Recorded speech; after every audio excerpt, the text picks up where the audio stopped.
ರಾಮಾಯಣ ಯುದ್ಧದ ಸಮಯದಲ್ಲಿ ರಾವಣನ ಸಹೋದರನಾದ ಅಹಿರಾವಣನು ಪಾತಾಳಲೋಕದ ಮಹಾಮಾಯಾವಿ ರಾಜನಾಗಿದ್ದನು.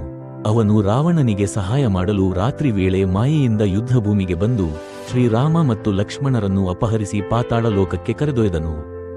ಬೆಳಿಗ್ಗೆ ಇದನ್ನು ತಿಳಿದ ವಾನರ ಸೇನೆ ದುಃಖಗೊಂಡಿತು. ಆಗ ಹನುಮಂತ ಕೋಪದಿಂದ ಪಾತಾಳಲೋಕದ ದ್ವಾರಕ್ಕೆ ಹೊರಟನು. ಅನೇಕ ರಾಕ್ಷಸರನ್ನು ಸೋಲಿಸಿ ಒಳಗೆ ಪ್ರವೇಶಿಸಿದನು. ಅಲ್ಲಿ ಅಹಿರಾವಣನು 5 ದಿಕ್ಕುಗಳಲ್ಲಿ ಹೊತ್ತಿದ್ದ 5 ದೀಪಗಳಿಂದ ತನ್ನ ಜೀವಶಕ್ತಿಯನ್ನು ಕಾಪಾಡಿಕೊಂಡಿದ್ದನು. ಆ 5 ದೀಪಗಳನ್ನು ಒಂದೇ ಕ್ಷಣದಲ್ಲಿ ಆರಿಸಿದರೆ ಮಾತ್ರ ಅವನನ್ನು ಸೋಲಿಸಲು ಸಾಧ್ಯವಾಗುತ್ತಿತ್ತು.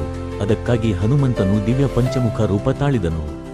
ಪೂರ್ವ ದಿಕ್ಕಿನಲ್ಲಿ ಹನುಮಂತ ಮುಖ, ದಕ್ಷಿಣದಲ್ಲಿ ನರಸಿಂಹ ಮುಖ, ಪಶ್ಚಿಮದಲ್ಲಿ ಗರುಡ ಮುಖ, ಉತ್ತರದಲ್ಲಿ ವರಾಹ ಮುಖ, ಮೇಲ್ಭಾಗದಲ್ಲಿ ಹಯಗ್ರೀವ ಮುಖ.